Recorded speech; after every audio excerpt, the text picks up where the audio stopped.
Olá, o tema do Maria Helena Entrevista desta semana é inclusão das pessoas com deficiência. Eu converso com o Davi Crespim. Ele é assistente social, especialista em políticas públicas na área de assistência social e coordena tecnicamente uma das mais importantes comissões da Assembleia Legislativa de Santa Catarina, porque exatamente trata da defesa dos direitos das pessoas com deficiência.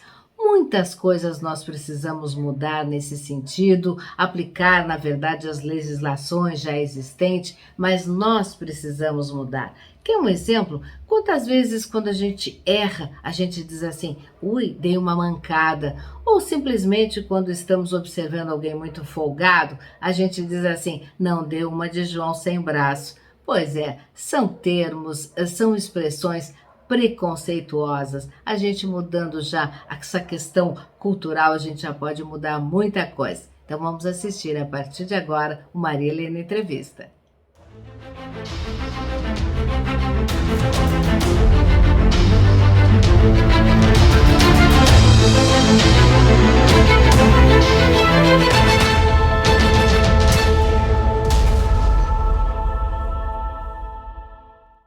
E o Davi Crespim é o nosso entrevistado do Maria Helena Entrevista. Obrigada, Davi, desde já pela tua participação conosco, com todo esse teu conhecimento, tu tirar algumas dúvidas da gente com relação à inclusão da pessoa com deficiência. Eu falei certo? Já te pergunto, pessoa com deficiência? Exatamente. Bom dia, Maria. Bom dia. Muito obrigado por ter convidado para estar participando desse momento, né? Acho que é muito importante a gente estar falando sempre sobre inclusão, principalmente da pessoa com deficiência, você falou corretamente, né? Isso, um termo que a gente tem que estar diversas vezes corrigindo, né? E expressamente publicar, né? Pessoa com deficiência, a pessoa sempre antes da deficiência. Teve sempre algumas outras nomenclaturas, eu lembro disso, e depois, claro, com a evolução dos tempos, com o conhecimento das pessoas, com o aperfeiçoamento até mesmo dos estudos nessa área, se tirou palavras, eu acho, assim, bastante importantes, como portador, ninguém porta algo como uma deficiência, né? Exatamente, Maria Helena. O que acontece? Anteriormente, principalmente se a gente for pegar lá no contexto histórico, lá na Grécia Antiga, as pessoas com deficiência, elas eram todas exterminadas, né? Houve na década também, lá no período da Primeira Guerra Mundial, das grandes guerras, onde as pessoas também, de Hitler, que eram perseguidos por ter deficiência, né? Então, as pessoas eram extremamente colocadas às margens sociais. Então, eram usados termos pejorativos, né, defeituosos, aleijados, como a gente ainda costuma de vez em quando escutar, né?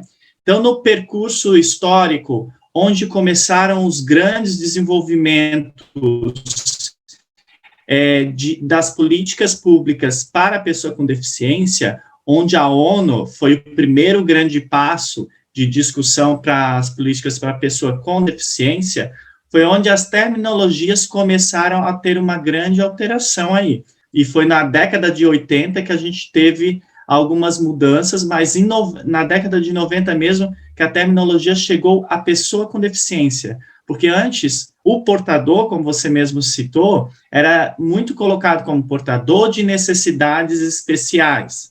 E a gente sabe que a questão da portabilidade é a gente. Eu porto o meu óculos, eu porto a minha bolsa, né? Eu porto vários outros meios, mas eu não porto a minha deficiência, né? Então, é isso que a gente tem que ter a noção. E necessidades especiais, Maria Helena, quem não tem? Principalmente no momento, no contexto histórico que nós estamos passando. Todos nós temos alguma necessidade especial. É a necessidade especial de encontrar aquele amigo que a gente não dá um abraço por conta da pandemia há muito tempo. É a necessidade especial da questão financeira, né? Que muitos estão passando em nosso país. Enfim, a questão de necessidade especial todos nós temos. E a pessoa com deficiência, ela traz sim uma necessidade especial, que é principalmente o acesso à inclusão. Eu vou até te relatar aqui algo que aconteceu comigo, ainda trabalhando na Assembleia Legislativa, onde você também é um coordenador técnico de uma comissão que foi criada na época que eu atuava no Legislativo Estadual. Veja só a coincidência. E já na época abriu-se o Parlamento Catarinense para uma série de estágios de pessoas com deficiência. E eu lembro que um desses estagiários acabou indo para a minha área. E eu, com uma completa ignorância sobre a capacidade das pessoas com deficiência, aí nós vamos entrar nesse tal capacitismo, né? Que você sabe muito bem nos explicar como é que funciona. Eu já digo, nossa, eu não tenho nem espaço físico aqui para atender uma pessoa dessa. Imagina, todo dia eu vou ter que ir lá fora da Assembleia buscar essa pessoa, levar, como é que vai ser minha vida? Achando que para mim seria um verdadeiro problema.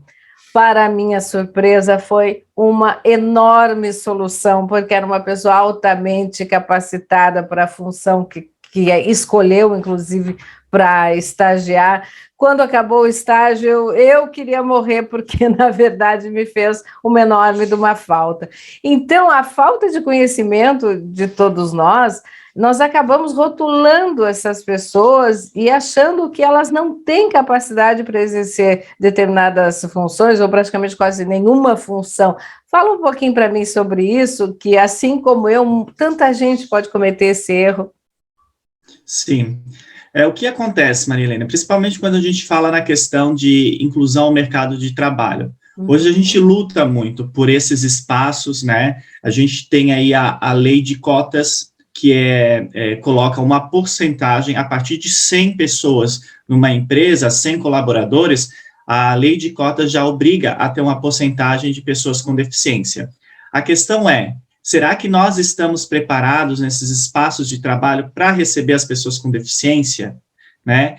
E muitas vezes esse receber não é só a questão da acessibilidade latitudinal, que são os espaços mesmo, físicos, mas principalmente o que se encontra nos espaços de trabalho são as barreiras atitudinais, Isso. Que é algo que a gente tem que lutar diariamente, que é isso mesmo que você falou, a barreira da atitude de a gente achar que a pessoa, muitas vezes, com deficiência, não tem a capacidade de estar participando desse meio do trabalho, né, que ele não vai conseguir. E aí vem muito essa visão do capacitismo. O capacitismo é um sistema de opressão onde impede que as pessoas com deficiência estejam no centro das suas decisões.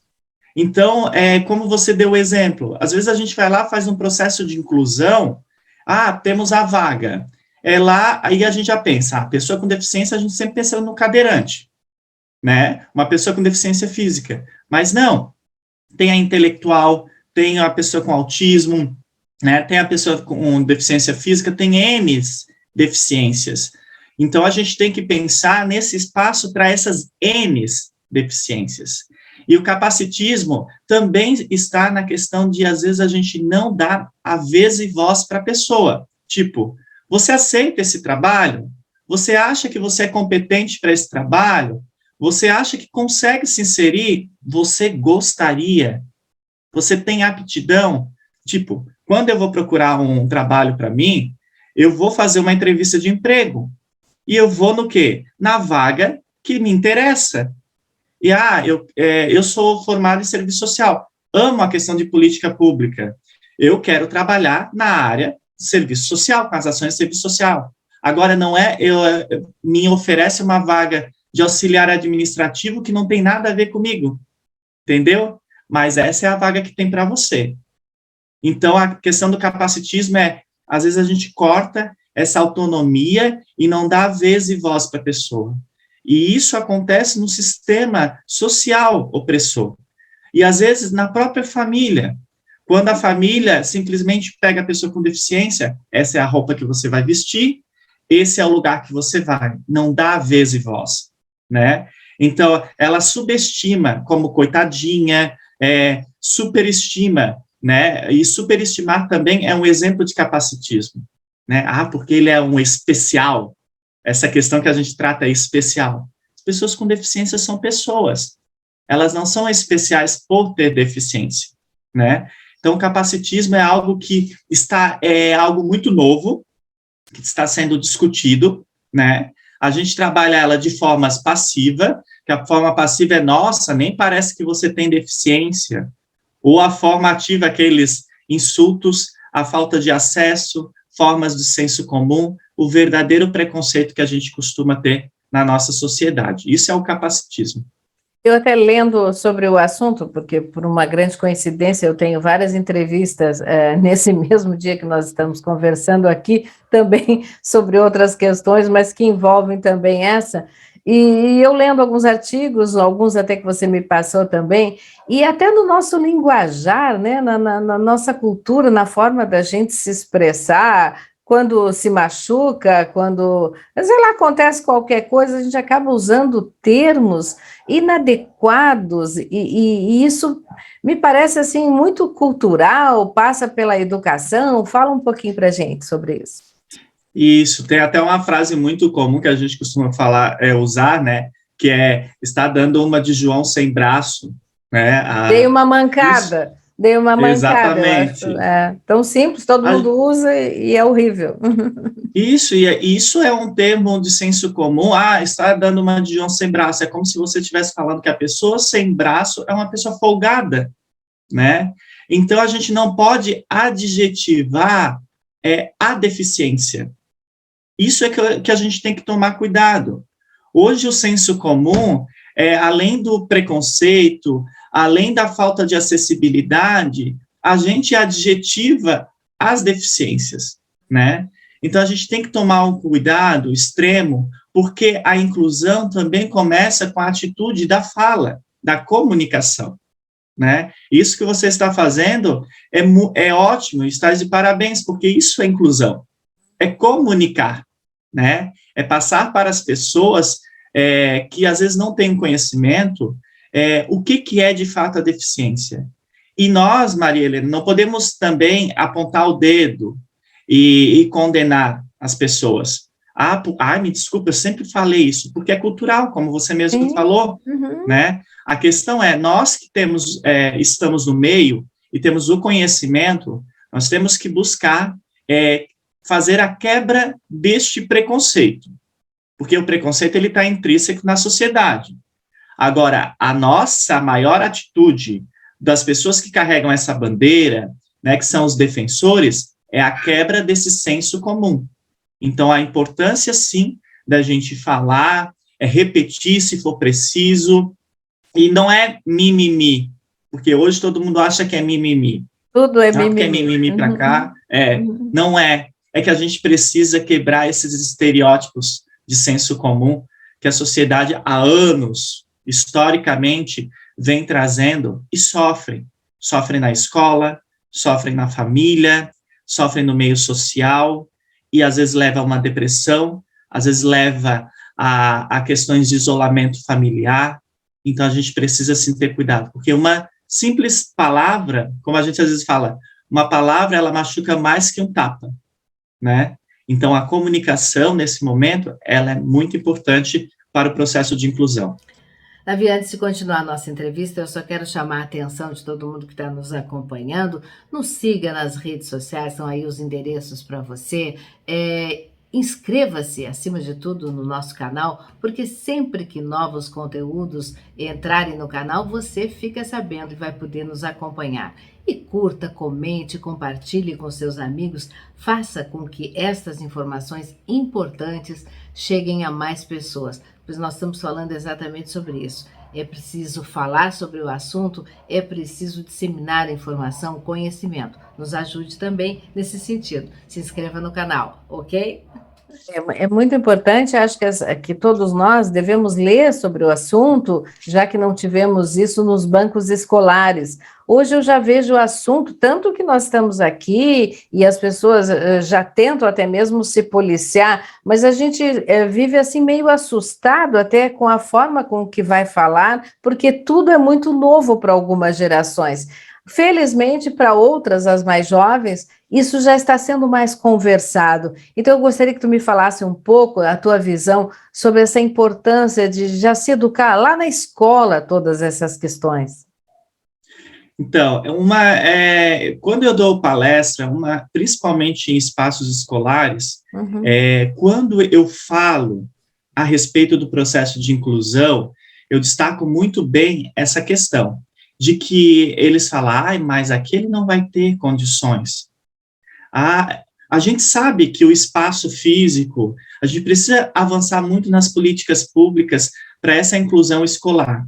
Mas uma coisa eu digo, que quando uma pessoa com deficiência está incluído no ensino regular, lá na escola, com outras crianças sem deficiência, né, uma criança com deficiência, com outras crianças sem deficiência, ali está começando o processo educacional social, que é o quê? Eu ver no outro a diferença, as limitações e as necessidades que ele tem. E isso é o meu campo de visão, fora daquele ponto que às vezes é só o ponto familiar que a criança costuma viver, e ver que existe o diferente, né? E o respeitar o diferente. Eu já escutei muitas crianças falando da experiência que é ter um coleguinha com síndrome de Down na sala, né? Com deficiência física que eles mesmos ajudam, né?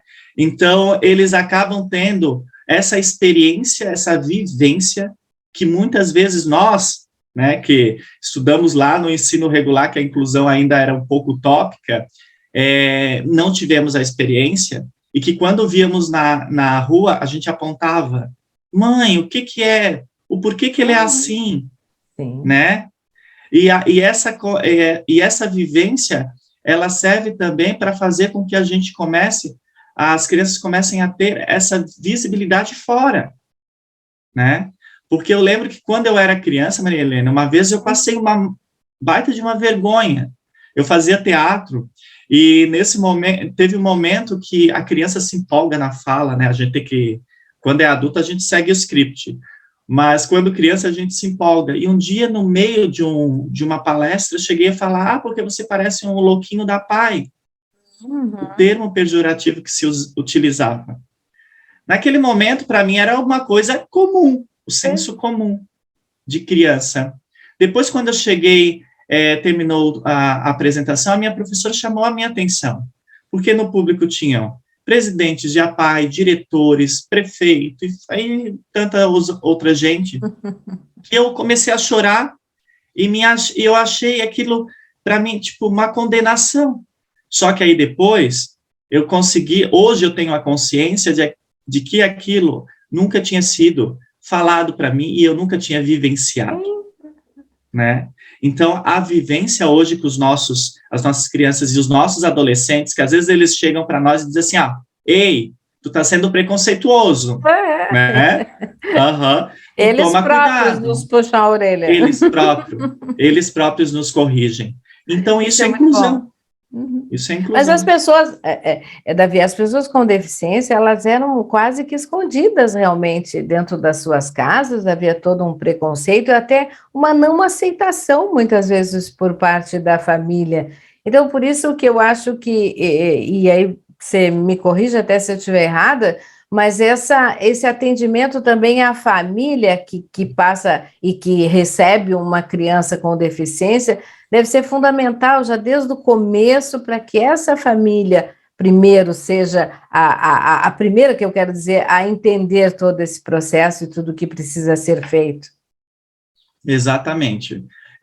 Uma das coisas que eu acho muito importante, tenho certeza, que é muito importante a gente trabalhar, é o momento da notícia, né? O momento da notícia, ele vem lá desde o momento da concepção, né, da criança, que é um trabalho, muitas vezes, num grupo de gestantes, porque a gente precisa falar, sim, sobre deficiência, né? Quando eu trabalhava em Jaraguá, a gente foi apresentar um projeto para um hospital a respeito de trabalhar com os grupos de gestante, o momento da notícia e tal. O hospital, primeira mãe, ele não aceitou, porque eles falavam assim, como é que a gente vai dizer para as mães que estão ali na gestação sobre deficiência, se eles almejam um filho perfeito, né? E aí eu escrevi um projeto, levei novamente no hospital e expliquei, não, nós vamos falar sobre prevenção, porque a prevenção não é só antes da gestação, mas é o momento da gestação, é uma boa alimentação, é os cuidados adequados, é fazer o seu pré-natal, né? Todo o acompanhamento médico que se deve fazer, porque no momento que está sendo gestada a criança, pode sim ocorrer complicações e vir uma criança com deficiência, né? Então, a gente precisa falar sobre esses cuidados e alertar, principalmente nos primeiros anos de vida, que é de 0 a 6 anos, sobre os sinais de alerta. Se a criança está andando no tempo certo, está falando no tempo certo, porque às vezes as pessoas falam assim, Davi, mas toda criança tem o seu tempo. Não, tem a escala de desenvolvimento, Claro. E tem que seguir. Uhum. Porque se ela não seguir aquela... É excelente esse acompanhamento, o que a gente chama de diagnósticos precoces, exatamente, né? Porque muitas dessas deficiências podem ser curadas ou amenizadas, dependendo, claro, do que. Uhum. Exatamente. E principalmente nesses primeiros anos de vida, Maria Helena, porque é o momento que a parte neuropsicomotor da criança, ela está em desenvolvimento. Então, eu posso ali prevenir muitas deficiências.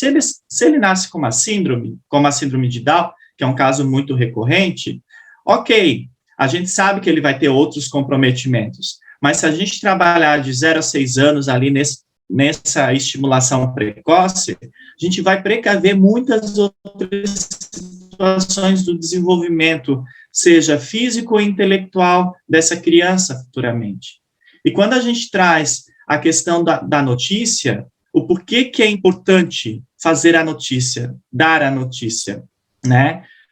O momento da notícia, ele é importante porque a gente precisa falar para as famílias que a criança, sim, tem uma deficiência, né? Então, essa preparação, ela vem lá no hospital. E para que a gente tenha essa preparação dentro dos hospitais, a gente precisa humanizar. A humanização, né? A humanização é o saber comunicar a essa família, aos pais, principalmente, que a criança nasceu com uma deficiência. Porque se a gente não souber comunicar, se não tiver uma equipe bem preparada, esses pais, além de tudo, eles vão criar uma série de preconceitos já no início. Aí vem, às vezes, a depressão pós-parto, a rejeição pela criança, e um luto que tem que durar um tempo reduzido, esse luto, ele permanece por muito mais tempo. Então, a notícia tem que ser levada de uma forma mais humanizada, né, e capacitada, para que essas famílias tenham uma preparação de aceitação. Agora, Davi, assim como nós estamos conversando hoje e tantas outras pessoas conversam sobre o assunto, se interessam sobre essa questão, auxiliam no que podem, cada uma nas suas funções a respeito disso, em termos de políticas públicas, nós tivemos os avanços realmente que precisamos ter nessa área?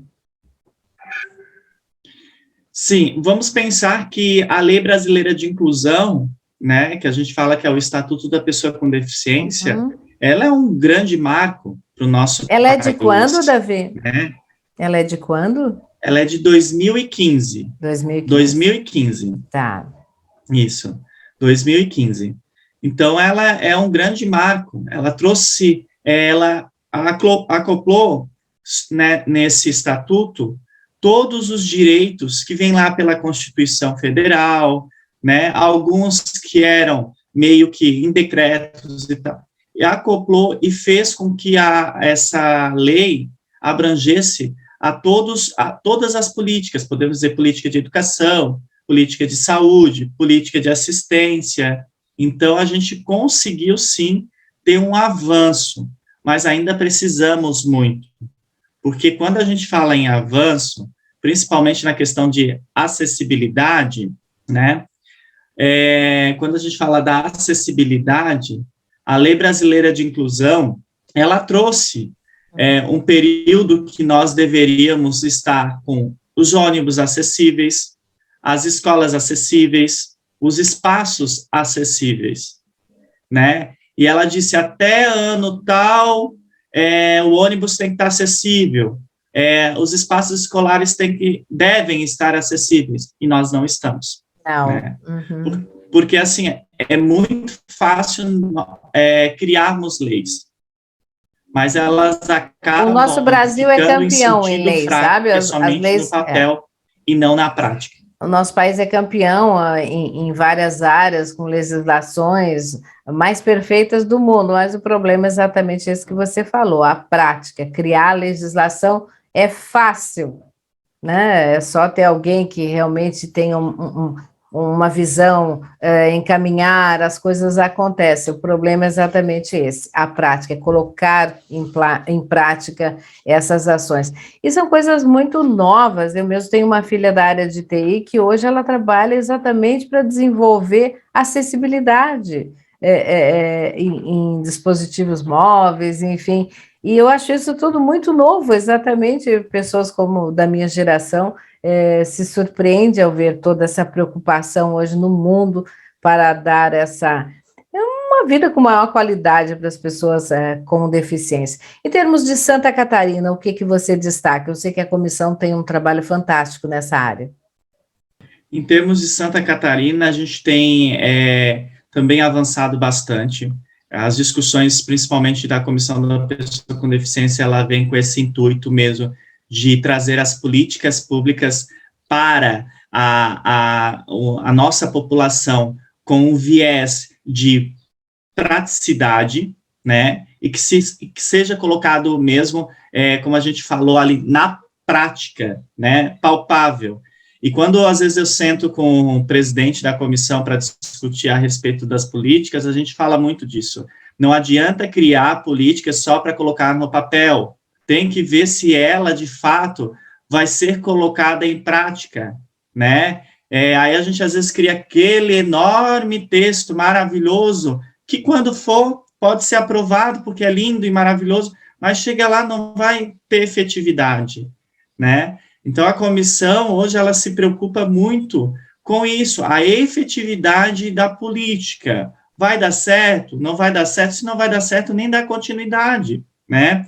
E outra coisa que a gente tem muito se preocupado nessa questão de criação de políticas públicas é trazer a população e as pessoas com deficiência para participar da discussão, porque eu não posso simplesmente achar que aquela lei vai caber para aquela determinada pessoa, se aquele público, se aquela comunidade não participa da construção da lei, porque aí sim ela vai ser efetiva. Porque quando eu estou lá na mesma discussão daquela do espaço físico. É bem isso. Exatamente.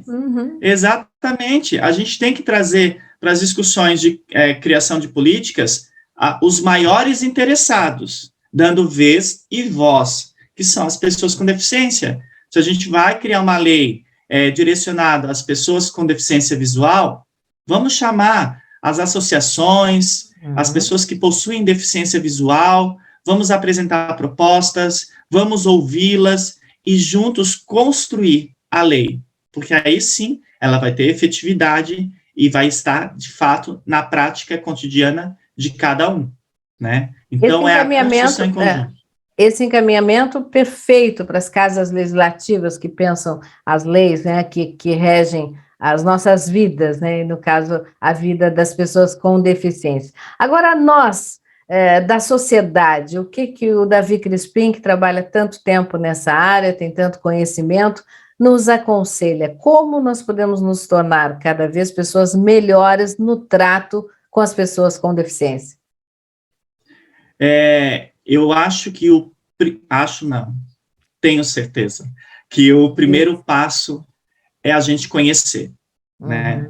Porque hoje a gente briga e lida com o preconceito, quando a gente achou que estava dando um passo a mais no nosso contexto histórico, né, na nossa vivência mundial, podemos dizer, a gente deu um passo para trás, que é a questão do preconceito. Preconceito, seja ele do que for, racial, de gênero, né, por pessoas com deficiência, todos esses que estão às margens sociais, e as pessoas com deficiência são uma delas, que estão às margens sociais desse processo de contexto histórico, social, é a quebra do preconceito, Maria Helena. Porque quando a gente pensa assim, todos nós temos preconceito? Temos. Nós temos, porque nós nascemos com isso. Nós somos, o nosso primeiro contexto de vivência é a família. E é na família que é o nosso primeiro espaço social. E é na família que são incumbidos muitos preconceitos, né? Então, a questão da pessoa com deficiência também é isso. Porque, como eu te dei o exemplo ali, do teatro, né? Eu achava que pessoa com deficiência era uma coisa muito distante, era algo, né, pejorativo. Então, quando eu comecei a vivenciar, a descobrir e a ter a curiosidade de saber o que é, eu quebrei o meu preconceito, tá? Conheci, e hoje sou uma das pessoas que luta por essa inclusão social. Então, eu acho que a base de tudo é o conhecimento. O conhecimento, ele quebra o senso comum, ele quebra o preconceito e ele quebra essa vivência atrasada que nós temos em relação a qualquer situação ou qualquer pessoa no nosso contexto social. Então, é isso, a visão em relação ao conhecimento. Aí sim a gente começa a ter a quebra do preconceito. Davi, muito obrigada pela tua participação aqui no Maria Helena Entrevista. Fica a dica, como a gente diz por aí, né? Fica a dica. E eu quero também te deixar o espaço sempre à disposição para discutir legislações, para discutir essa questão do preconceito, que eu acho que é por aí. A gente tem que externar o que acontece, discutir as formas para tentar corrigir e nos corrigir, né, na medida do possível. Hoje eu não tenho nenhum preconceito com relação a estagiário com deficiência, tá? A gente aprende exatamente assim, né? A gente aprende assim. Muito obrigada, querido, um bom trabalho aí na comissão da Assembleia Legislativa, um bom trabalho por todas as pessoas com deficiência, é assim que se fala, tá? Beijo para você. Isso, obrigado também, tchau, tchau. Obrigada sempre a você que nos acompanha aqui no canal Maria Helena Jornalista, no SC em Pauta e também nos canais de televisão que reproduzem as nossas entrevistas, os nossos conteúdos, como a Urbã TV, como a Nova Era TV, enfim, várias oportunidades e vários veículos para você nos acompanhar. São sempre assuntos importantes que a gente traz ao debate aqui no Maria Helena Entrevista. Então pense sobre o assunto, busque conhecimento, que nós podemos melhorar muito nessa área da inclusão das pessoas com deficiência. Até o próximo Maria Helena Entrevista, tá?